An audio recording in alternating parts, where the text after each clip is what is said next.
경매 투자를 해보려고 알아보니 매번 법원에 입찰하러 가야 하고 회사에 다니는데 시간적 여유가 부족해서 포기하신 분들 있으신가요? 게다가 겨우 시간을 내서 법원에 입찰하러 갔는데 폐찰해서 하루 종일 기분이 꿀꿀한 적이 있으신가요?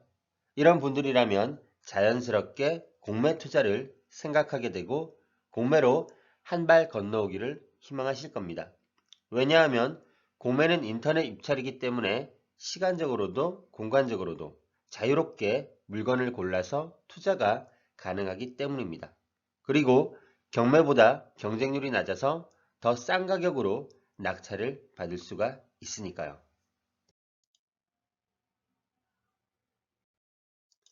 공매에서 투자자들에게 가장 중요한 서류는 무엇일까요? 바로 재산명세입니다. 이 재산명세는 말로 표현할 수 없을 정도로 굉장히 중요한 서류입니다. 왜냐하면 재산명세에는 아직 등기부등본에 압류로 잡혀있지 않은 세금들이 신고되어 있기 때문입니다.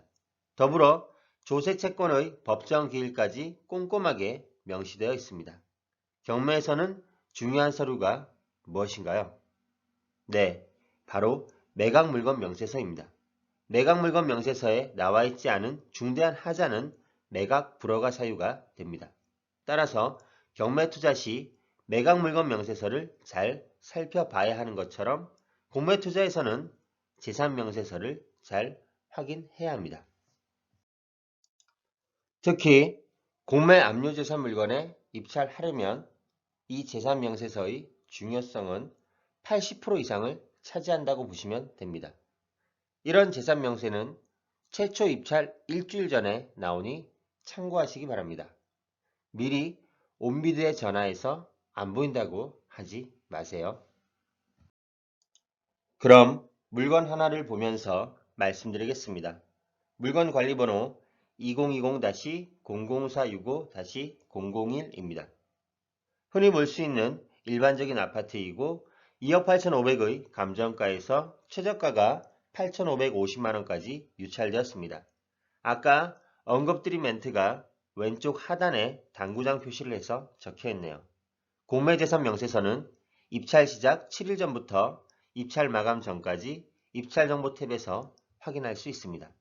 그러니까 공매재산 명세서 보이지 않는다고 막 찾지 마시고 기다리시면 됩니다. 이제 아래로 내려가서 압류재산 정보가 있습니다. 등기사항 증명서 주요 정보를 보실게요. 투자자라면 여기서 제일 중요한 것이 무엇이겠습니까? 네, 바로 말소기준 권리를 찾는 것입니다. 찾으셨나요? 말소기준 권리는 등기부등본에 가장 빠르게 설정되어 있는 권리인데 기존에 경매를 하다가 공매로 넘어오시는 분들이 가장 많이 헷갈려 하시는 부분이 이를 찾는 것입니다. 과연 왜 그럴까요? 원래는 등기의 말소기준 권리가 될 수 있는 것들을 나열해서 제일 빠른 권리를 찾아야 하지만 경매 유료 사이트에는 알아서 순서대로 정리해서 제공해주고 있습니다. 보통 제일 윗부분에 말소기준 권리를 표시해 둡니다. 따라서 공매도 이와 같을 것이라고 착각을 하시기 때문에 그렇습니다. 공매는 경매와는 또 다릅니다. 주의하셔야 합니다.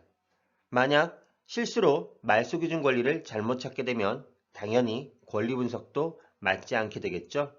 그럼 이 물건에서 말소기준 권리는 무엇인가요? 제일 위에 있는 2019년 11월 18일 동대구 세무서 맞나요? 아니죠.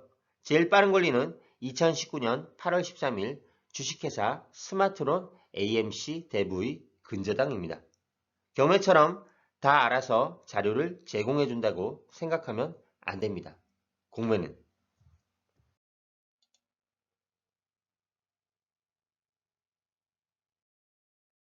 이제 재산명세서로 넘어가겠습니다.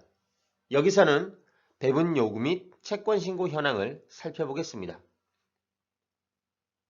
권리관계의 압류 설정 등기 일자를 보시면 적혀 있지 않은 것들도 있습니다.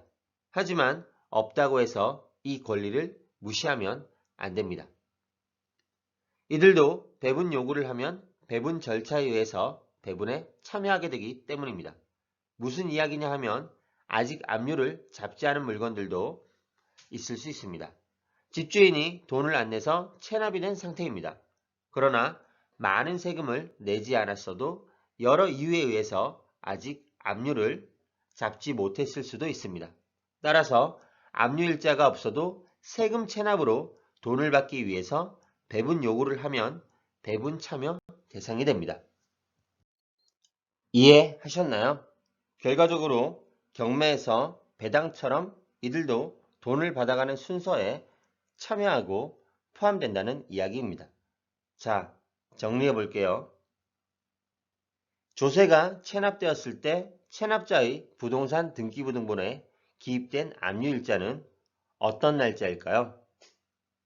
이미 해당 조세에 관해 체납자에게 독촉 및 최고 절차를 걸친 후 그래도 안 되니까 압류 절차를 밟았을 겁니다. 그러므로 이 압류 등기 날짜는 실제 법정기일보다 대부분 늦을 수밖에 없습니다. 상황이 이러니까 배분 요구를 하면 배분에 참여하게 되는 것입니다.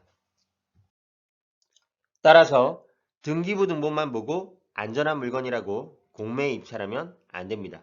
반드시 법정기일과 납부기한을 확인해야만 합니다. 다시 공매 물건으로 돌아오겠습니다. 물건 정보를 보시면 감정가 2억 8,500이고 최저가 8,550만 원입니다. 이 물건이 1억에 낙찰되었다고 가정해 보겠습니다.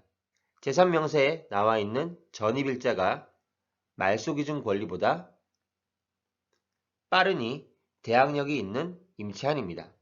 그럼 따져볼까요?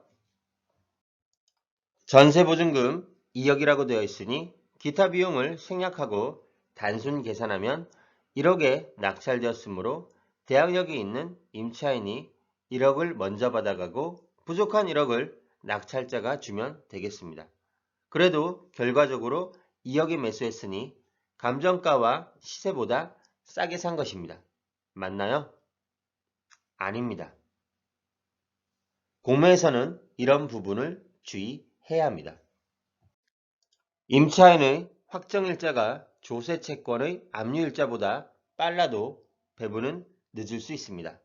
왜냐하면 조세채권은 등기부등본의 압류 등기 날짜가 아닌 조세채권의 법정 기일을 기준으로 배분되기 때문입니다.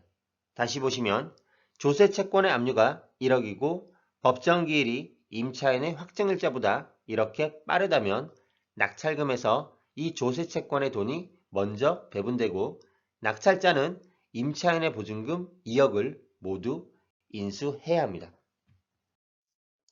좀 더 이해하기 쉽게 예시 상황을 만들어 보겠습니다. 감정가 3억, 낙찰가 2억 5천, 2020년 5월 6일 임차인 전입 및 확정일자, 임차 보증금 2억, 2020년 8월 9일 압류 1억 5천, 말소기준 권리. 이런 경우 권리분석상 임차인은 대항력이 있고 보증금을 우선적으로 모두 받아간다고 생각할 수 있지만 주의해야 합니다. 이 예시 상황에서 압류가 걸려있는 조세채권의 법정기일이 확정일자보다 빠르게 되면 낙찰가 2억 5천에서 1억 5천 압류가 먼저 배분되고 남은 1억으로 임차인이 배분받게 됩니다.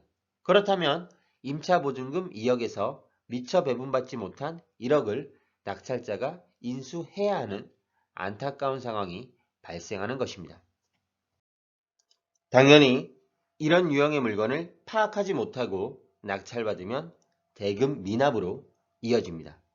공매의 권리 분석은 조세채권의 법정기일을 꼭 확인하시기 바랍니다.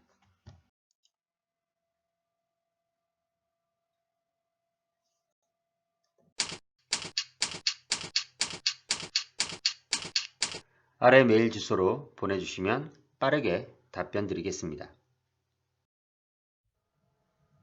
네이버 카페에 오시면 더 많은 정보를 확인하실 수 있습니다.